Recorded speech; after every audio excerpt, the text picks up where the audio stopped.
வணக்கம் தோழர்களே. தமிழ்நாட்டுல மீண்டும் போலீஸ் லாக்அப்ல ஒரு டெத் நடந்திருக்குங்க. இது மிகப்பெரிய அச்சுறுத்தலை மக்கள் மன்றத்துல உண்டாக்கியிருக்கு, பெரிய பதற்றத்தை உருவாக்கி இருக்கிறது. என்ன நடந்துச்சு 3 நாளைக்கு முன்னாடி அப்படின்னா, சிவகங்கை மடப்புறம், சிவகங்கை மாவட்டத்தில் இருக்கிற மடப்புறம் என்கிற ஒரு ஊர். அங்க காளி கோயில் ரொம்ப ஃபேமஸ். தென் மாவட்டங்கள் ரொம்ப ஊர்ல இருந்து வருவாங்க. அந்த காளி கோவிலினுடைய காவலராக இருந்தவர் தான் இந்த கொலை செய்யப்பட்ட அஜித்குமார். இந்த அஜித்குமார் தான் குற்றவாளியா மாற்றப்பட்டிருக்காரு. என்ன நடந்துச்சு அப்படின்னா, மதுரை பக்கத்துல இருக்கிற திருமங்கலத்துல இருந்து நிக்கிதா என்கிற மருத்துவர், அவரு அவங்க அம்மாவோட கார்ல போயிருக்கிறாங்க. போய் அந்த கோயிலுக்கு போயிட்டு இந்த காரை கார் நிறுத்துற இடத்துல நிறுத்துங்கன்னு சொல்லி சாவியை கொடுத்துருக்குறாங்க. இந்த அஜித்குமாரும் சாவியை வாங்கிட்டு போய் கார் நிறுத்துற இடத்துல காரை நிப்பாட்டிட்டு சாவியை கொண்டு வந்து ஒப்படைச்சிட்டாரு. இதுக்கப்புறம் சாமியெல்லாம் கும்பிட்டு முடிச்சுட்டு போன நிக்கிதா தன்னுடைய காரினுடைய பின் சீட்ல அடியில 10 பவுன் நகை வச்சிருந்தாங்களாம். 10 பவுன் நகையும் 6500 ரூபாயும் காணாமல் போனது அப்படின்னு கம்ப்ளைண்ட் கொடுக்குறாங்க. இந்த கம்ப்ளைண்ட்டுக்கு அப்புறம் இந்த அஜித்குமாரும் இன்னும் ஒரு 3 பேரும் காவல் நிலையத்துல விசாரணைக்காக கூப்பிட்டாங்க. ஆனா இவர் தான் சாவியை வாங்கிட்டு போனதுனால இவர் தான் குற்றவாளின்னு முடிவு பண்ணிட்டு காவலர்கள் ஒரு 3 இடத்துக்கு விதவிதமா கூட்டிட்டு போய் விசாரணைன்ற பேர்ல அடிச்சிருக்கிறாங்க. அது தோப்புக்குள்ள வச்சு அடிச்சிருக்கிறாங்க. கை கால்களை கட்டிட்டு தோப்புக்குள்ள போட்டு அடிச்சிருக்கிறாங்க. இந்த அஜித்குமாருடைய தம்பியை வரவழைத்து அவர் முட்டி போட்டு உட்கார சொல்லி, கையை கட்டி முட்டி போட்டு உட்கார சொல்லி அவரையும் அடிச்சிருக்கிறாங்க. அப்ப இந்த அடிக்கு பின்னாடி என்ன இருக்குன்னா, குற்றத்தை ஒத்துக்கோ அப்படின்றதுதான். அப்போ ஒரு கட்டத்துக்கு மேல ஒரு நதியினுடைய கரை இருக்கு. அந்த கோயிலே ஒரு நதிக்கரை பக்கத்துல தான் இருக்கும். பெருசா தண்ணி ஓடாது, ஆனா கரை இருக்கும், ஆறு மணலோட இருக்கும். இந்த நதிக்கரை பக்கத்துல வச்சு ஒரு பஸ் டெப்போக்கு பக்கத்துல வச்சு அடிச்சிருக்கிறாங்க. அடிச்சு உண்மையை சொல்லும் போது இந்த பையன் அந்த கோயில்ல இருக்கிற ஆடு மாடுகள் எல்லாம் கட்டி வைக்கிற தொழுவத்துல இருக்கு, வாங்க எடுத்தாரேன்னு இருக்காரு. சரி வாங்க எடுத்தாரே கூட்டிட்டு போன உடனே அங்க இல்ல. இந்த பையன் முழிக்கிறாரு. ஏன் முழிக்கிறாருன்னா, இப்படி மக்கள் நடமாட்டம் இருக்கிற இடத்துல நம்ம போயிட்டோம்னா காவல்துறை நம்மளை அடிக்காது, போலீஸ்காரங்க நம்மளை அடிக்க மாட்டாங்க. அதனால மக்கள் அங்க எல்லாம் இருப்பாங்க. கோயில் பக்கத்துல இருக்கிற இடங்கள்லாம் மக்கள் இருக்கிற இடம். அதனால அங்க போயிட்டோம்னா நம்மள மக்கள் காப்பாத்திடுவாங்க நம்பிக்கையில சொல்லியிருக்காரு. பட் ஆனா அங்க அதுவும் நடக்கல. அப்புறம் போலீஸ்காரங்க சொல்றாரு, ஐயா நான் உண்மையிலேயே எடுக்கலங்கய்யா, நீங்க அடிக்கிறது அடி தாங்க மாட்டாப்ல, மக்கள் காப்பாற்ற மாட்டாங்களான்னு இந்த இடத்துக்கு வந்தேன் அப்படின்னு சொன்னோடனே கூடுதலா தாக்க ஆரம்பிச்சிட்டாங்க. கூடுதலா தாக்குன உடனே அந்த பையன் அந்த இடத்துலயே மயக்கம் போட்டு விழுகிறாரு. அந்த மாட்டு தொழுவத்துக்கு பக்கத்திலேயே மயக்கம் போட்டு விழுந்தவரை ஹாஸ்பிட்டல் கொண்டு போறாங்க. அங்க அவர் செத்தும் போறாரு. இது பேர் அதிர்ச்சி ஏற்படுத்துது. தம்பிக்காரனா அடிச்சு வீட்டுக்கு பத்தி விட்ட பிறகு அவன் வீட்டுக்கு போய் சேரங்குள்ளையும் அவங்க அண்ணன் செத்துட்டான்ற செய்தி போய் சேருது. இது பேரதிர்ச்சி அந்த பக்கத்துல இருக்க மக்களுக்கெல்லாம் உண்டாக்குது. உடனே கடையடைப்பு எல்லா வேலையும் பார்த்து பயங்கரமான போராட்டத்துல அந்த மக்கள் இறங்குனாங்க. திருப்புவனம் அந்த ஊருக்கு பேரு திருப்புவனம், மடப்புறம் எல்லாம் பக்கத்துல இருக்குது. அந்த ஆற்றை கடந்த மடப்புறம். இங்க பயங்கரமான கொந்தளிப்பு ஏற்பட்டிருக்கு இந்த போலீஸ்காரங்களுடைய இந்த வேலையால. உடனடியாக இந்த வேலையில ஈடுபட்ட 6 போலீஸ்காரங்க பணி இடைநீக்கம் செய்யப்பட்டிருக்கிறாங்க. அதாவது சஸ்பெண்ட் பண்ணப்பட்டிருக்காங்க, வீட்டுல அனுப்பியிருக்காங்க. துறை வாரியான நடவடிக்கை போயிட்டு இருக்கு. இப்போதைக்கு இந்த மரணத்தை சந்தேக மரணமா பதிவு பண்ணியிருக்கிறாங்க. டெத் சர்டிபிகேட் வந்த பிறகு இது கொலை வழக்காக மாற்றப்படும் அப்படின்னு சொல்லியிருக்கிறாங்க. இப்போ டெத் சர்டிபிகேட் வந்துருச்சு. 18 இடங்கள்ல வெளியில காயம் இருக்கு, உடல்ல உள்ளுறுப்புகளும் பாதிக்கப்பட்டிருக்கிறதா டெத் சர்டிபிகேட் சொல்லுது. அப்ப அதன் அடிப்படையில இது ஒரு திட்டமிட்ட கொலை, விசாரணைன்ற பேர்ல லாக்அப்ல நடக்கிற கொலை அப்படின்னு தீர்மானம் ஆயிருக்கு. இனி இந்த காவல்துறையில இந்த சஸ்பெண்ட் செய்யப்பட்ட 6 பேர் மேலையும் கொலை வழக்கு பதிவு செய்யப்பட வேண்டும், பதிவு செய்வாங்க. இந்த வழக்கை சிபிசிஐ அரசு ஒப்படைச்சிருக்கு. இதுதான் சூழல். இப்ப கடுமையான ஒரு பிரச்சாரம் ஓடிட்டு இருக்கு சமூக வலைத்தளங்கள்ல. அதிமுக, பாஜக, தமிழக வெற்றி கழகம் உட்பட எல்லா கட்சிகளும் ஒரு பிரச்சாரத்தை பண்ணாங்க. ஒரு நியூஸ் 7 நியூஸ் கார்டு மாதிரி ஒரு கார்டை போட்டு அதுல காவல்துறை விசாரணையின் போது மூச்சு திணறி இறப்பது எல்லாம் சகஜம் தானே என்று முதல்வர் சொன்னதா ஒரு நியூஸ் கார்டு பரவுச்சு. கடைசியில் அது உண்மை என்னடான்னு பார்த்தா அப்படி ஒரு வார்த்தை முதல்வர் சொல்லவே இல்லை. இந்த தகவல் கேள்விப்பட்ட உடனே அந்த போலீஸை சஸ்பெண்ட் பண்ணிட்டு உடனடியாக இந்த கேஸை மரணம், அதாவது சந்தேக மரணம் அப்படின்னு டெத் சர்டிபிகேட் வந்த பிறகு இதை கொலையா மாத்திடுவாங்க. இந்த வழக்கு கரெக்டா போயிட்டே இருக்கு. கொஞ்சம் கூட கூச்சநாச்சம் இல்லாம அஜித்குமார்ன்ற பையன் மூச்சு திணறி தான் செத்து போனாரு, ஹார்ட் அட்டாக்ல செத்து போனாரு அப்படின்னு பொய்யை பரப்பி கொண்டு இருக்கிறது முதல்வர் சொன்னதாக.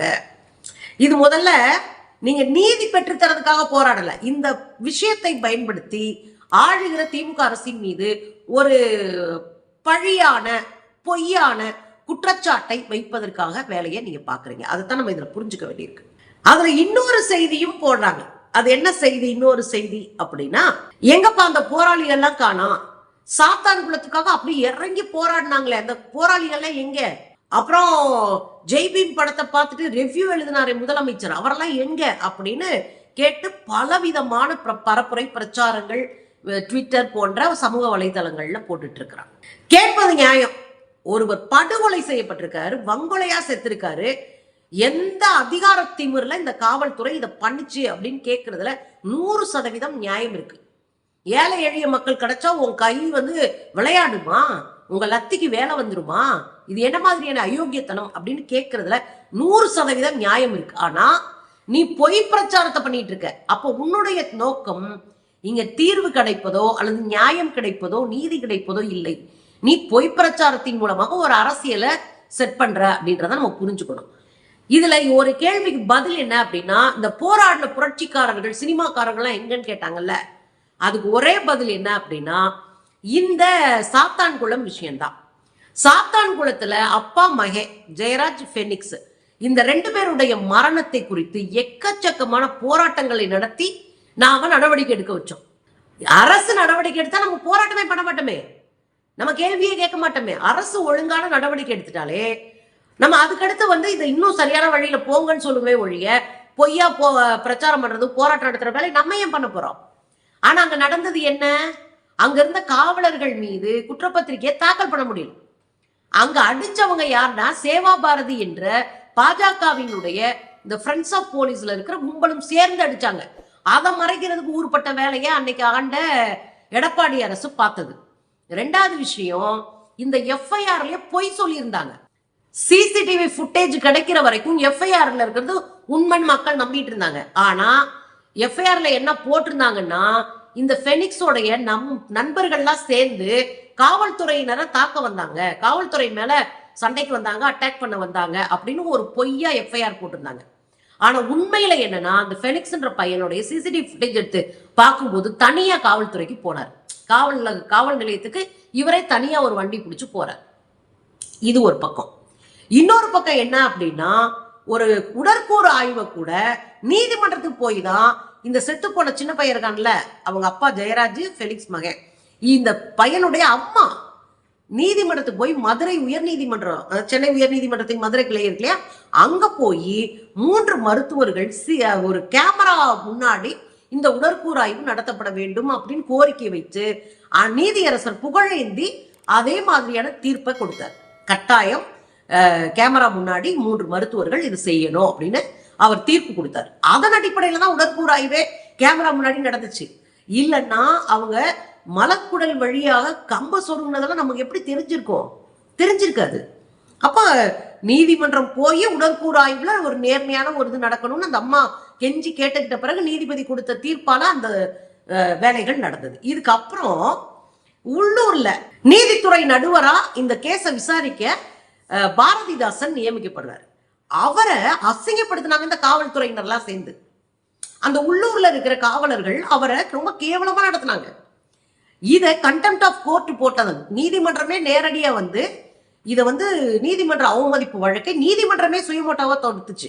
ஒரு நீதிபதி விசாரணைக்கு போறவர், அவர் தான் விசாரணை அதிகாரி, அவரவே அசிங்கப்படுத்தி கண்டெம்ட் ஆஃப் த கோர்ட் வாங்கின கும்பல் தான் இந்த கும்பல். இதெல்லாம் தாண்டி இன்னொரு விஷயமும் நடந்துச்சு. முதன்மை கூடுதல் அமர்வு நீதிமன்றம் இருக்கு இல்லையா, முதன்மை கூடுதல் அமர்வு நீதிமன்றம், அந்த நீதிமன்றம் இந்த வழக்கை விசாரிக்குது. சிபிஐக்கு மாற்ற வரைக்கும் இந்த வழக்கை அந்த மாவட்டத்துல விசாரிக்கிறாங்க. அந்த நீதிபதி பத்மநாபன், அவரை இடமாற்றம் பண்றாங்க, திருநெல்வேலிக்கு மாத்துறாங்க. எதுக்காக நீதிபதியை திருநெல்வேலிக்கு மாத்துறாங்க. அதுக்கப்புறம் அவர் திருநெல்வேலிக்கு போன பிறகு இந்த கேஸை இழுத்தடிக்கலாம் அப்படின்னு ட்ரை பண்றாங்க. கொடநாடு வழக்குல கூட சஞ்சய் பாபா என்கிற நீதிபதியை தேனிக்கு மாத்தினாங்க, ஞாபகம் இருக்குங்களா? அப்ப நீதிபதி மாத்துறது மூலமா இந்த வழக்கை இழுக்கிறதுக்கான வேலை பார்த்தாங்க. இப்ப இவ்வளவு அயோக்கியத்தனம் ஒரு கேஸ்ல நடக்கும் போது, இத கூடுதலா ஒரு தகவலை சொல்றேன். இந்த ஃபெலிக்ஸ் கேஸ் வெளியே வந்த பிறகு, இந்த ஜெயராஜ் கேஸ் வெளியே வந்த பிறகு இந்த கஸ்டோடியல் டெத்து வெளியே வந்த பிறகுதான் அதுக்கு முன்னாடி நடந்த பல விஷயங்கள் வெளியே வந்தது. இதே ஏரியாவில் போலீஸ் அடிச்சு வீட்டுக்கு போய் 5 நாள் கழிச்சு ஒரு சின்ன பையன் இறந்திருக்கான். ஒரு 18-20 வயசுக்குள்ள இருக்கிற ஒரு பையன் இறந்திருக்கான். அதுக்கப்புறம் அந்த கேஸ் வெளியே வருது. இப்படி பல கேஸ் இவங்களால அடிச்சு கொல்லப்பட்டவங்களோட கேஸ் அங்கொன்னு இங்கொன்னுமா சமூக வலைத்தளங்கள்ல வந்துச்சு. இதான் மேட்ரு. அது கேஸா ஃபைல் பண்ணவே இல்லை எடப்பாடியார் அரசு. எடப்பாடியாருக்கெல்லாம் முட்டுன்னு நேர்மை, நீதி, நியாயம், நெஞ்சுரம் இருந்தா இதெல்லாம் பேசவே கூடாது. ஏன் சினிமா நடிகர்கள் உட்பட எல்லோரும் குரல் எழுப்பினார்கள் என்றால் இந்த கேஸை நேர்மையா நடத்த விடாம எடப்பாடி தடுத்தாரு. போலீஸ் துறைக்கு சப்போர்ட் பண்ணிக்கிட்டு எடப்பாடியார் நீதிமன்றத்தவே வந்து பாருன்னு சொன்னாரு. நீதிபதியை மாத்துறாரு, எஃப்ஐஆர் பொய்ய போடுறாங்க. சிசிடிவி கேமரா இருந்ததுனால தப்பிச்சு இருந்ததுல நீதிமன்றத்துக்கு போய் போய் போய் போய் போய் போய் ஒன்னா வாங்க வேண்டியிருந்தது. அந்த போலீஸ்காரங்களை கூட கைது பண்ணல, உடனே ரொம்ப லேட்டரா கைது பண்ணாங்க. அப்ப இவ்வளவு அயோக்கியத்தனம் பண்ணும்போது தமிழ்நாட்டில் இருக்கிற ஒட்டுமொத்த மக்களும் அதுக்கு எதிர்ப்பா இருந்தாங்க. இப்ப ஏன் வரலன்னு கேக்குறீங்க. இப்போ உடனடியாக கேஸ ஃபைல் பண்ணியாச்சு. உடனடியாக அதுல ஈடுபட்ட 6 காவலர்களை பணி இடைநீக்கம் செய்தாச்சு. அதுக்கப்புறம் இனி இந்த கொலைகேசா மாறும்போது, இது கொலைகேசா மாறும்போது நிச்சயமா அவங்க பணி நீக்கம் செய்யணும்ன்ற நம்ம கொஞ்சம் கூட தயவு தாட்சண்யம் இல்லாம ஒரு 6 குடும்பம் வீணா போகுமே யோசிக்காம பணி நீக்கம் பண்ணணும். கைது செய்து குற்ற நடவடிக்கைக்கு மேல அவங்க மேல தண்டனை கொடுக்கணும் அப்படின்றதா நாம வைக்கிற கோரிக்கை. இதுல இன்னொரு விஷயம் இருக்கு.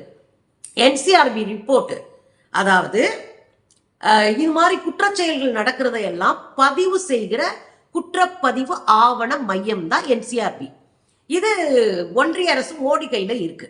இது கொடுக்கிற ரிப்போர்ட் பிரகாரமே 2021 பிறகு பெரிய அளவுல அதாவது அதிமுக ஆட்சியில் நடந்த மாதிரி கொடூரமான படுகொலைகள் லாக்அப் டெத்ல நடக்கலன்னு சொல்லுது. ஆனா நான் என்ன சொல்றேன்னா, லாக்அப் டெத்ல நடக்கிற கொலைகள்லாம் யார் மீது நடத்தப்படுகிறது? இது நம்ம பேச வேண்டிய இடம். லாக்அப் டெத்ல நடத்தப்படுகிற கொலைகள் எல்லாம் உழைக்கிற மக்கள் மீது, பணமற்ற ஏழை எளிய மக்களின் மீது, சாதியால் ஒடுக்கப்பட்டிருக்கிற பிற்படுத்தப்பட்ட அல்லது தலித்துகள், பழங்குடிகள் மீது நடத்தப்படுகிற தாக்குதலா இருக்கு. நீங்க செத்தவங்களை எல்லாரையும் பாத்தீங்கன்னா வர்க்கத்தால ஒடுக்கப்பட்டவங்களா இருக்கிறாங்க. அதாவது பணமற்றவர், ஏழைகளாக, சாதியால் ஒடுக்கப்பட்டவர்களாக இருக்கிறாங்க பெரும்பாலும். அப்ப இத மனசுல வச்சுக்கிட்டு இதை தடை செய்வதற்கு, முற்றிலும் ஒழித்து கட்டுவதற்கு இந்த லாக்அப் டெத்தே நடக்கக்கூடாது. அதுக்கு என்ன பண்ணணும்? அதைத்தான் அரசாங்கம் கையில் எடுக்கணும். நாங்க இப்ப இருக்கிற ஸ்டாலின் அரசாங்கத்துக்கு சொல்ற விஷயம் என்னன்னா, நீங்க ஒரு திருட்டத்தை தடுக்கிறது கூட கொஞ்சம் தடுமாற வேண்டியிருக்கும். ஒரு படுகொலையை தடுக்கிறது கூட பிரச்சனை இருக்கு. ஏன்னா யார் எப்போ எதை செய்வாங்கன்னு தெரியாது. திடீர்னு புருஷன் பொண்டாட்டியை கொள்றான், பொண்டாட்டி புருஷனை கொள்ளுது, ஏதோ ஒன்று நடந்துகிட்டு இருக்கு, அது எப்ப நடக்குன்னு தெரியாது. அது நடந்த பிறகு கூட நேர்மையா விசாரணை நடத்தி குற்றவாளிக்கு தண்டனை வாங்கி கொடுக்கணும், அது வேற. அதை கூட குறைக்கலாம். ஆனா இதை முற்றிலும் ஒழிக்க முடியும். ஏன்னா காவல்துறை என்பது ஒரு செட் பண்ணப்பட்ட ஒரு பக்காவான ஒரு துறை.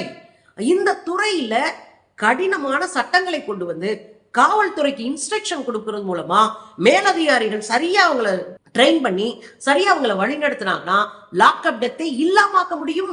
இன்னொன்னு நான் கேக்குறேங்க, ஏதாவது ரீல்ஸ் போட்டவன், அப்புறம் அந்த பஸ்ல போய் கத்திய வச்சு இப்படி ஆட்டினவன், இப்படி பண்ண இவன், இந்த ஆள்கள்லாம் புடிச்சு கைய காலை ஒடிச்சு உள்ளதுல இருக்கும்.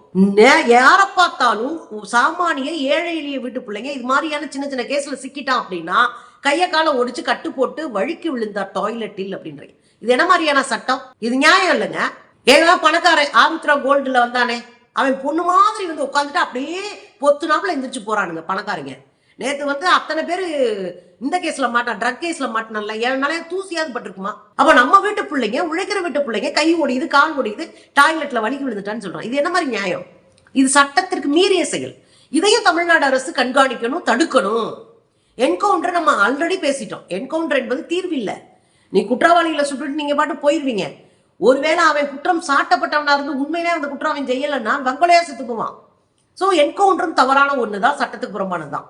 இது எல்லாமே யார் மீது நடக்கிறதுன்றதான் இங்க கேள்வியே. எளிய மக்கள் மீது, உழைக்கிற மக்கள் மீது, வர்க்கத்தால் சுரண்டப்படுகிற மக்கள் மீது நடக்குது.